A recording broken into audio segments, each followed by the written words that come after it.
नमस्कार दोस्तों, स्वागत है आप सभी का हमारे YouTube channel Sharma social media में। दोस्तों मैं आपको आज बताऊंगा स्वर के बारे में कि स्वर क्या है, इसकी परिभाषा क्या है तथा इसके प्रकार क्या है, उसके बारे में जानकारी रहूंगा। दोस्तों अगर आप चैनल पर नए तो चैनल को लाइक एंड सब्सक्राइब जरूर करें और बेल आइकन प्रेस जरूर करें। दोस्तों आप आज का टॉपिक हमारा स्वर की परिभाषा क्या है, इसके प्रकार क्या है तथा इसका जीवा के अनुसार इसका वर्गीकरण किस तरह से किया जाता है उसके बारे में अध्ययन करेंगे। तो हम पहले बात करते हैं इसकी परिभाषा के बारे में कि स्वर की परिभाषा क्या है। स्वर की परिभाषा क्या है? तो दोस्तों स्वर की परिभाषा है जिन ध्वनियों का उच्चारण स्वतंत्र रूप से किया जाता है उसे बोलते हैं स्वर।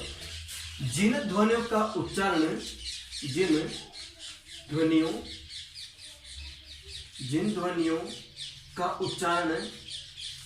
जिन ध्वनियों का उच्चारण स्वतंत्र रूप से किया जाता है, स्वतंत्र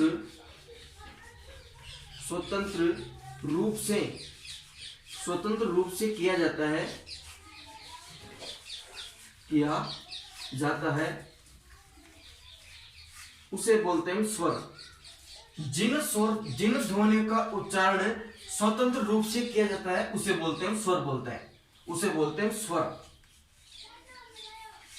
दोस्तों आपको समझ में आ चुका होगा, जिन ध्वनियों का उच्चारण स्वतंत्र रूप से किया जाता है या जिसको बोलने में किसी अन्य वर्णों की सहायता नहीं ली जाती है उसे बोलते हैं स्वर।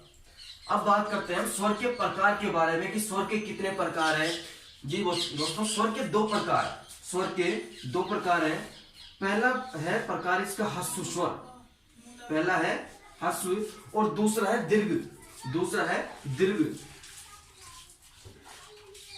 स्वर के दो प्रकार है, पहला ह्रस्व और दूसरा दीर्घ।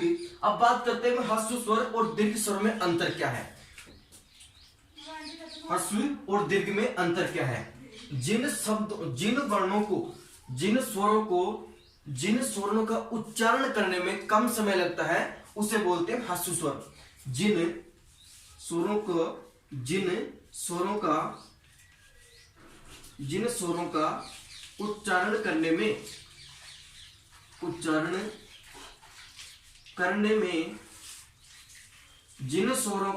करने में कम समय लगता है उसे बोलते हैं ह्रस्व स्वर। जिन स्वरों के उच्चारण में कम समय लगता है उसे बोलते हैं ह्रस्व स्वर। जैसे ए है, ई है। इन शब्दों को या इन वर्णों को बोलने में कम समय लगता है इसलिए बोलते हैं ह्रस्व स्वर। दूसरे है दीर्घ स्वर। कौन सा है? दीर्घ स्वर। जिन स्वरों को बोलने में ह्रस्व से अधिक समय लगता है या दुगना समय लगता है उसे बोलते हैं दीर्घ स्वर। दीर्घ स्वर को मात्रिक या द्विमात्रिक या गुण के नाम से भी जाना जाता है। जिन स्वरों का उच्चारण करने में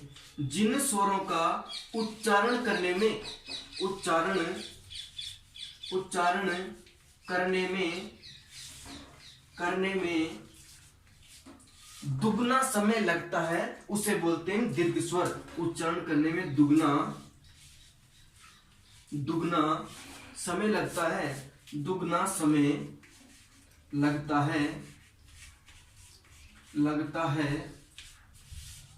उसे बोलते हैं दीर्घ स्वर। जिन स्वरों का उच्चारण करने में दुगना समय लगता है उसे बोलते हैं दीर्घ स्वर। जिस प्रकार से जैसे बड़ी ई है, ओ है, इनको बोलने में या इन स्वरों का उच्चारण करने में दुगना समय लगता है इसलिए बोलते हैं दीर्घ स्वर या द्विमात्रिक या गुण, इस नामों से जाना जाता है। अब बात करते हैं कि जिह्वा के अनुसार स्वरों का विभाजन किस प्रकार से किया जाता है या जीव के अनुसार इनको कितने प्रकार में बांटा गया है उसके बारे में अध्ययन करेंगे। दोस्तों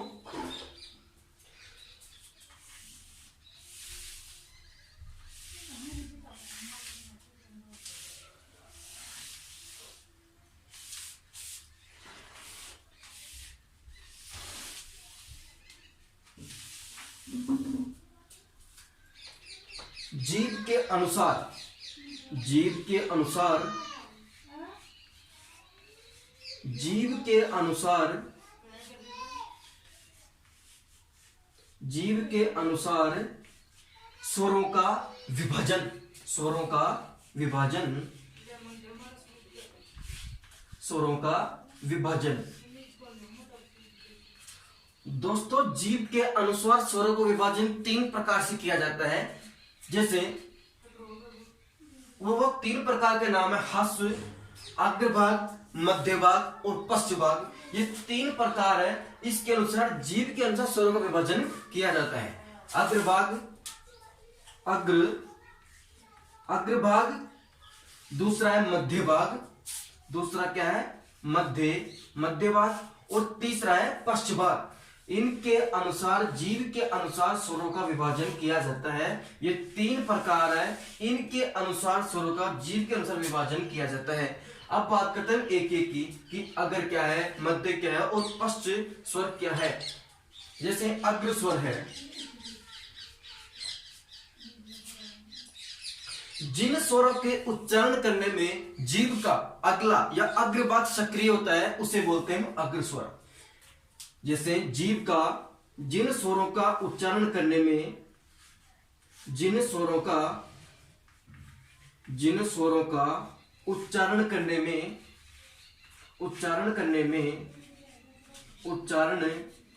में जीव का अग्रभाग सक्रिय होता है। अग्रभाग सक्रिय होता है। अग्रभाग सक्रिय होता है उसे बोलते हैं हम अग्र स्वर।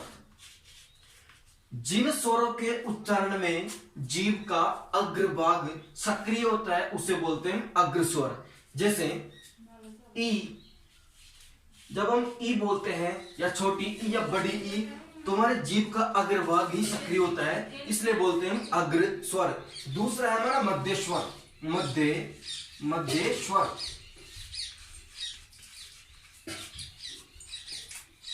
जिन स्वरों के उच्चारण में जिन स्वरों के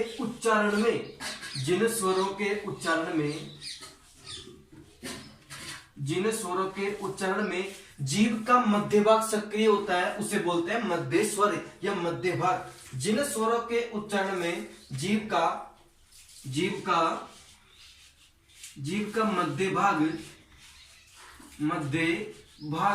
सक्रिय होता है, मध्य भाग सक्रिय होता है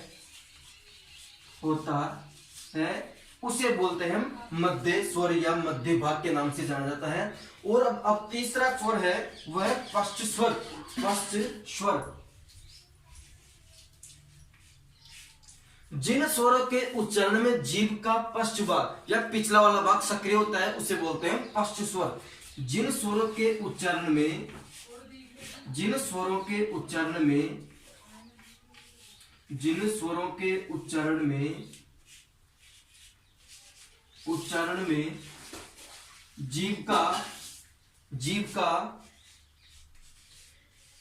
का पश्च भाग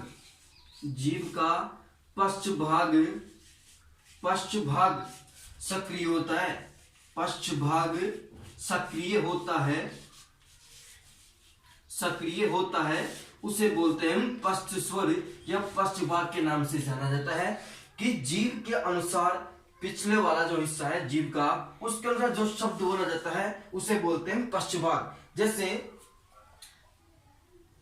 ऊ, बड़ा ऊ, ओ, औ आदि स्वर है, ये जीभ के पश्च भाग के अनुरूप बोले जाते हैं, इसलिए बोलते हैं इसे पश्च स्वर या पश्च वाक्य नाम से जाना जाता है। दोस्तों इन तीनों जो अग्र, मध्य और पश्च भाग है, इन तीनों को याद करने की एक ट्रिक है जो मैं आपको बताने जा रहा हूं। वो ट्रिक क्या है, एक मिनट।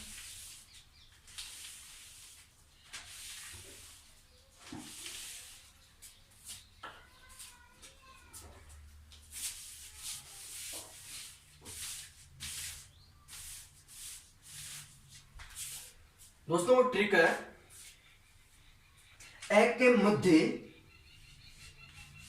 ए के मध्य, ए के मध्य ईक इमली के आगे, ए के मध्य ईक इमली के आगे ऐनक एडी जोड़ो, ए के मध्य ईक इमली के आगे ऐनक एडी जोड़ो, बाकी बचे को बंधु मेरे पीछे जोड़ो। जी दोस्तों इतना शानदार ट्रिक है जो आप कभी भूल नहीं पाओगे। जैसे ए के मध्य ईक इमली के आगे ऐनक एडी जोड़ो और बाकी बच्चे को बंधु मेरे पीछे जोड़ो। तो दोस्तों ए के मध्य ईक इमली के आगे, ईक इमली के आगे, ए के मध्य ईक इमली के आगे, के मध्य ईक इमली के आगे ऐनक एडी जोड़ो, ऐनक एडी जोड़ो, बाकी बचे को बंधु मेरे पीछे जोड़ो, बाकी बचे को बंधु मेरे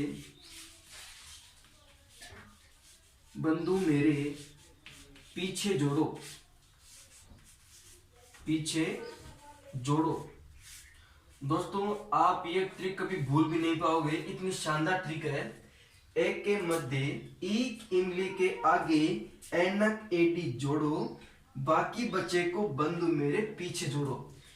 ये जीव के अनुसार जो वर्गीकरण किया गया है उसका एक शानदार ट्रिक है। जैसे हम इनको छाड़ते हैं, जैसे ए के मध्य, जो मध्य भाग है वो ए, जो मानो मध्य भाग था उसके अनुसार है। सबसे बात करते हैं अग्रभाग की। जैसे अग्रभाग था, अग्रभाग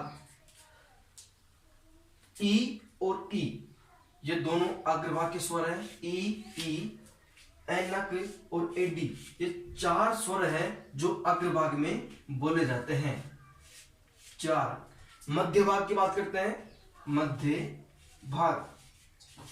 मध्य भाग में केवल ए स्वर है जो बोला जाता है। बाकी बचे को बंधु मेरे पीछे जोड़ो। अब बाकी जो स्वर बचे हैं वो आएंगे पश्च भाग में। जैसे स्वर होते हैं 11, ए, आ, ई, उ, ए, आई, ओ, औ, री। ये हमारे 11 स्वर है। इनके अनुसार ही ये ट्रिक बनाया जाता है। ए, आ, ई, उ, ए, आई, ओ, औ, री। अगर आपको कोई क्वेश्चन पूछे कि बताओ स्वर कितने हैं, तो आप बताओगे 11। कोई बुक्स में 13 भी है, लेकिन एनसीईआरटी के अनुसार 11 स्वर माने गए हैं। अब जैसे हमारा ट्रिक था उसके अनुसार है अग्रभाग में 4 स्वर। अग्रभाग में स्वर कौन कौन से हैं? 4। ट्रिक के अनुसार ट्रिक हमारा ए के मध्य ईक इमली के आगे ऐनक एडी जोड़ो। अग्रभाग हमारा यहां से शुरू होता है ईक से और एडी जोड़ो तक खत्म होता है। जैसे ई है, ई आ गया हमारा अग्रभाग में, ई और बड़ी ई। ईक इमली के आगे ऐनक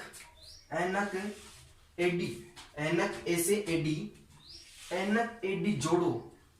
ये हमारा हो गया अग्रभाग हो गया। और मध्य भाग था ए के मध्य भाग में केवल एक ही स्वर आता है, वो है ए। कितने स्वर हो गए? अग्रभाग में 4 स्वर हो गए, ई और ए। 4 स्वर मध्य भाग में, सॉरी अग्रभाग में, मध्य भाग में केवल ए ही स्वर है जो बोला जाता है, वो गया 1। अब बाकी बचे हैं, देखिए आ, उ, ओ, औ। कितने शब्द है? 1 2 3 4 5। ए आ ई उ ए ऐ ओ औ। ए आ ई उ ए आ ए उ ए ऐ ओ औ। अंग और अ। जो बाकी बचे हैं स्वर वो पश्च भाग में बोले जाते हैं। जी दोस्तों, थैंक यू। अगर दोस्तों आपको वीडियो अच्छा लगा हो तो लाइक एंड शेयर जरूर करें। थैंक यू, धन्यवाद।